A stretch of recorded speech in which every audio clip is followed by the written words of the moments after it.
How's it going, guys? Welcome to Harvey's World. Just wanted to go ahead and say thank you for joining me today with this video. Just wanted to go ahead and kind of show you a little glimpse into my life in the past, 6, 7 months. This was a home, almost a full remodel, not completely. A lot of stuff I did on my own. A lot of the other stuff I definitely had professionals do. But basically, I took the house I have.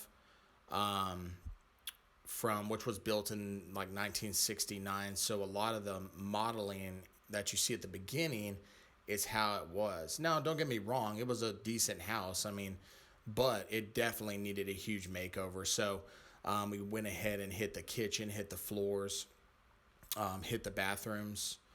And then the last thing to do is we got to rip up the carpet in the bedrooms. But other than that, pretty much that'll get the full house taken care of. So I went ahead and put together this slideshow of all the videos, pretty much of all the before and after pictures of the house. So this is what it looks like to bring a house from the 70s into 2020. So I hope y'all have a wonderful day. God bless. Bye-bye.